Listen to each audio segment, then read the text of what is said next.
сега е време за една убава весела тема, а тоа е детскиот музички фестивал Поточиња. Овде е во нашето студио пристигна и извршниот продуцент на истиот овој фестивал, Оливер Пап. Добро утро, Оливер.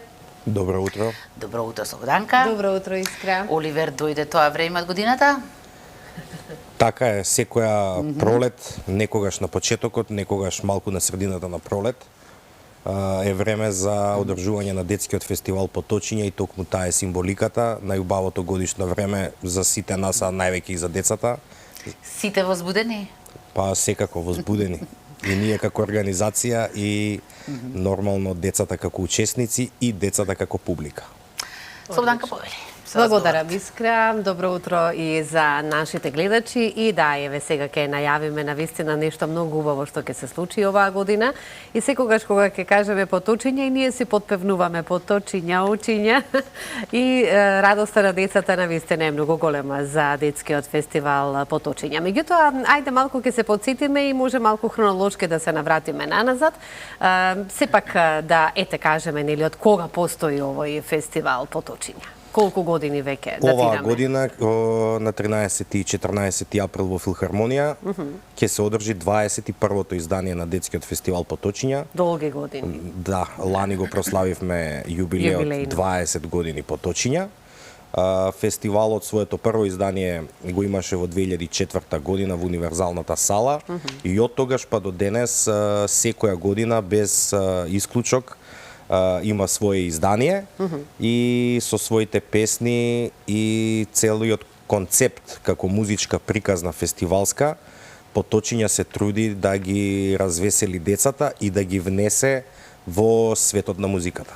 Така е, и многу музички имиња се произлезени од Поточиња и продолжени сигурно со музичката кариера понатаму, меѓутоа и оној спомен кој што останува на дечињата дека учествувале на еден таков, па ќе кажам нормално и дека е престижен детски фестивал, тоа е за нив преубаво нешто, затоа што нели можеме сега, ако ништо друго, си ги враќаме и снимките наназад, па да се подсетиме во нашето детство како сето тоа изгледало.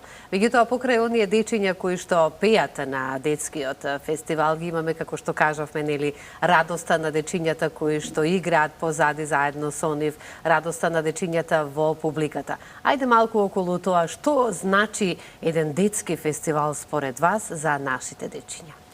Па најпрво значи дружба и прв контакт со музика и воопшто со уметност. Фестивалот ќе се одржи во Филхармонија и децата ќе имаат прилика да настапат на една таква сцена во моментално најреномираната културна институција концертна во државата. Освен музиката, тука е многу од децата, тука се нивните први дружби, први, да кажеме, тука и тој еден социјален момент каде што заедно се здружуваат. Еве, во моментов можеме да погледнеме нивната радост. Да. Значи, заедно се здружуваат, стекнуваат навики како значи, ред, одговорност и дисциплина. Така. Мора да сватат и кога ќе започнат со посетување на нашите проби и подготовки за фестивалот, сваќаат дека тоа е еден макотрптен процес, каде што освен играта, песната и забавата, мора да се биде одговорен, да се посетуваат редовно пробите, бидејќи подготовките за фестивалот траат околу 7 до 8 месеци, каде што имаме минимум 2 пати неделно проби со децата, а како наближува фестивалот, интензитетот на пробите и се зголемува. Меѓутоа, како концепт успеваме сето тоа за нив да го направиме на еден таков начин. Еве, во моментов гледаме и публиката, гледачите имаат можност да погледнат. Од ова што сега вие го зборувавте, ќе продолжиме, само сакав да кажам, да искоментираме, затоа што сепак споменавме дека се работи за, ако нешто друго, пола година, нели, како што е вежбаата за Поточиња и сето ова вака да изгледа на сцената, со оглед на тоа дека станува збор за дечиња и треба да бидат согласени едни со други. Еве, во овој момент што гледаме сега? Можам да забележам црвено-жолта боја на Македонија, знамето. Ова се инсерти од последното издание, Поточиња 2023, јубилејното издание, кое што се одржа минатата година во мај. И ова се токму инсерти од почетокот на фестивалот. каде што ете дечињата започнуваат со својата точка.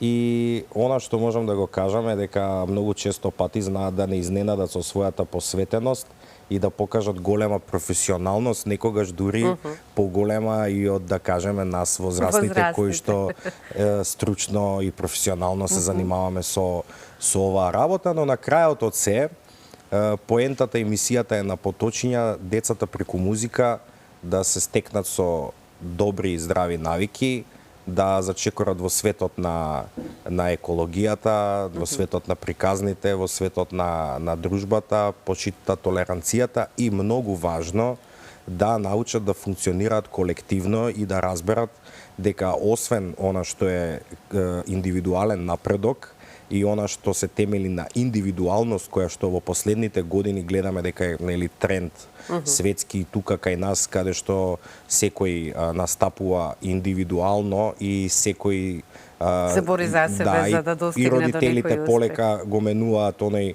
да кажеме, концептот порано на воспитување, каде што повеќе се форсира индивидуалноста. Ние се трудиме децата, освен индивидуален напредок, да стекнат чувство за колектив и како е тоа да се биде во еден колектив каде што има 60, 70 или 80 деца кои што на сцената треба да изгледаат како едно, меѓутоа секој индивидуално си има своја обврска. Тоа е одлично, како што кажете, да, еве, ако ништо друго, од мали нозе, нели, да стекнат токму таква навика, да се дружат едни со други, да се социализираат, а тоа е очигледно дека се социализираат токму на фестивалот, сигурна сум во тоа и убаво објаснивте и кажавте колку е важно тоа за дечињата еве да бидат дел од еден ваков фестивал и колективната дружба. И да, во последно време многу индивидуално сакаме да бидеме успешни, родителите многу сакаат да ги форсираат своите дечиња, меѓутоа вие ќе му кажете дека сепак дружбата е пред се, а потоа и оној надпреварувачки, да кажам, дух. Меѓутоа, кога пееме, нели, со музиката, секоја песна е добре дојдена за публиката. Еве сега кога јас ги споменувам песните,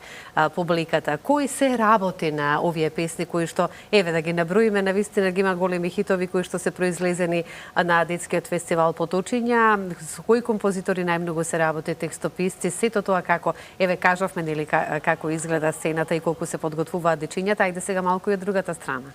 Па така, за вас повозрастните. Да. Значи од самите почетоци уметничкиот дел, музичкиот дел го води композиторот Мирослав Пап, кој што е одговорен за музичкиот дел и за создавањето на песните, особено и на аранжманите и на оној продукцијски дел. Вклучен е во секој сегмент на сите песни од почеток до крај. Освен како извршен продуцент, изминативе години како текстописец и како композитор, се појавувам и јас. Имаме соработка нормално со текстописци, кои што секоја година ни доставуваат своји текстови.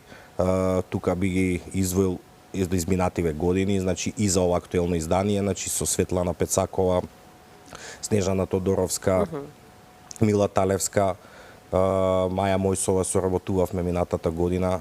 Исто така оваа година имаме тексти од Стефанија Темелковска-Миладиновска, додека нормално порано на изданијата се соработуваше со ние стари добро познати автори. И прекрасни пораки се упатуваат од песните. И она што ни е нас битно преку песните, значи освен да се мелодични и певливи за децата, значи да имаат вистинска убава порака и да имаат едукативен карактер. Да, предпоставува. Се трудиме да имаат едукативен карактер и знаеме дека сме успешни во тоа, бидејќи голем дел од песните на Поточиња се дел од воспитно-образовниот процес и програма во градинките и во училиштата, и преку голем дел од песните на Поточиња децата за прв пат слушнале или научиле нешто ново, и тоа особено не радува, затоа што изминатите години трендовите кои што дуваат во музиката, да кажеме, ветриштата, некако ги зафаќаат и децата,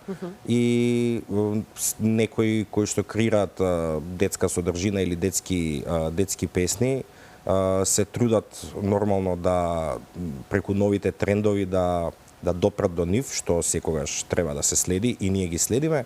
Меѓутоа, забележувам дека ретко се внимава на содржината на текстот и на пораката која што ја испраќа текстот. Поготово во ова време во кое што живееме. И која е на крај поентата на секоја песна. Одлично. Значи, ние се трудиме децата да не ги растеме пред време. Така е.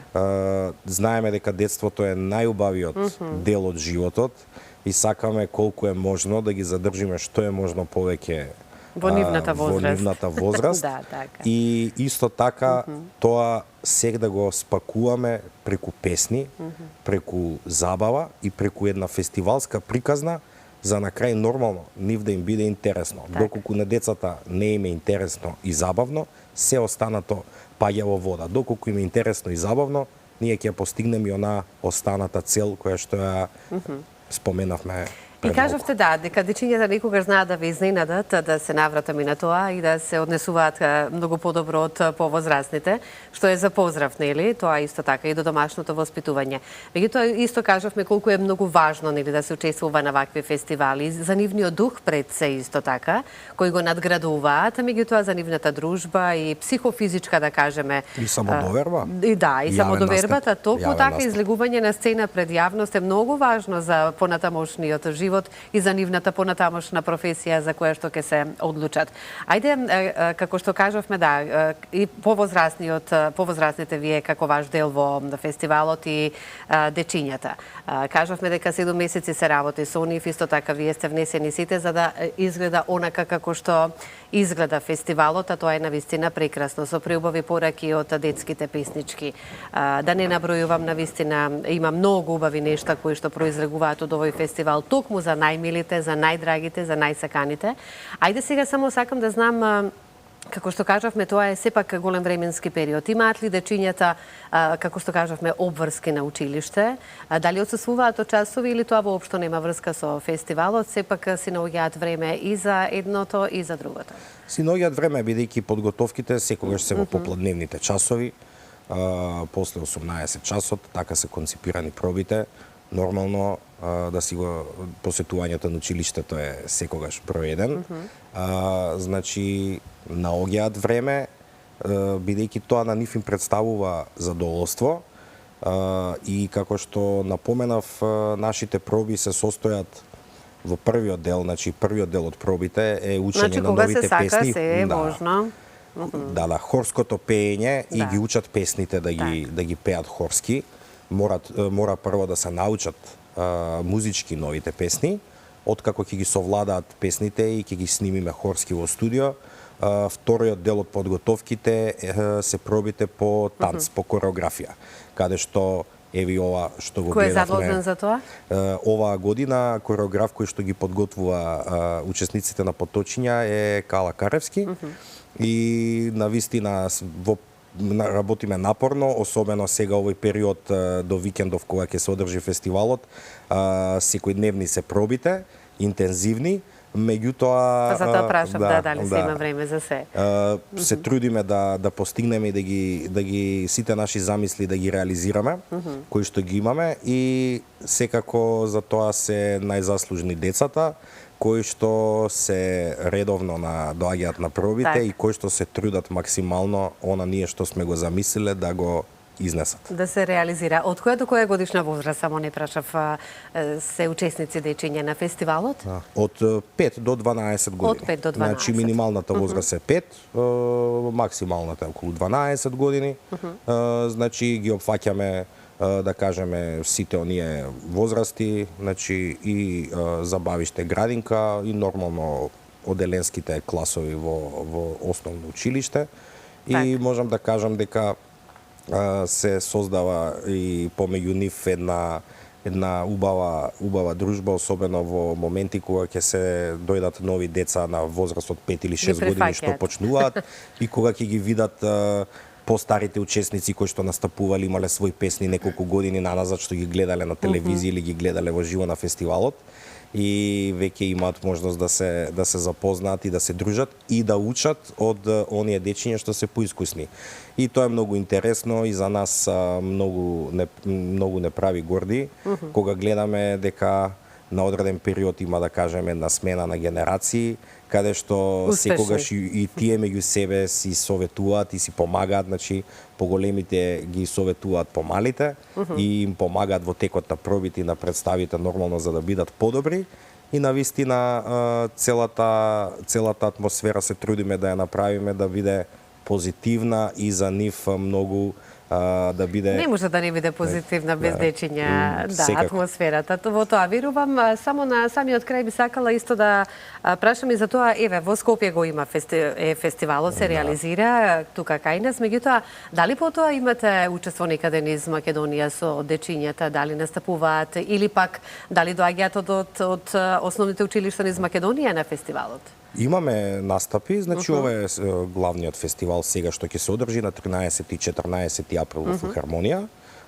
Меѓутоа, изминатата година реализиравме на мини турнеја, каде што посетивме повеќе градови, бевме во Куманово, бевме во Прилеп, во Кичево, Македонски Брод, Дојран, Велес, гостуваме на разни манифестации, неканат, исто така имаме и настапи по центрите за култура во градовите, секаде се децата дочекани и со воодушевување и со радост. Се надевам и оваа година ќе биде така, нормално после фестивалот и настапуваме на разни манифестации низ Скопје. Сега бевме учествувавме на прелијадите во општина Кисела Вода и во општина Газибава. И меѓутоа она што е главното и она што е, да кажеме, спектаклот кој што го подготвуваме толку време е она што ќе се одржи сега викендов во Филхармонија. Да кажеме уште еднаш датумите и времето за детскиот фестивал Поточиња на самиот крај, да потсетиме и да ги поканиме сите. Поточиња 2024 ќе се одржи на 13 и 14 април во големата сала на Македонска филхармонија. Представи од 11, 13 и 19 часот во двата дена. За брзо време се распродадоа представите, имаме нов термин за сите кои што сакаат да не посетат, а се уште значи интересот е голем. Се уште немаат билет, тоа е терминот на 13 април сабота од 17 часот и ние сме подготвени. Ја очекуваме публиката и овој викенд нека биде празник на детската песна. Благодарам, да, нека ни се живи здрави дечињата, најмилите, највеселите и нека играат и нека се дружат низ убава песна. Благодарам и секако Искра тука завршуваме. Да, ми направивте проблем, сега ми влезе песната во глава и сега знам дека цел ден ќе се ја вртам. Сакаш да запееме? Поточиња, очиња. Ти може, јас не, за доброто на гледачите. Да, убава тема за најмладите, најмалите и најмилите, но сега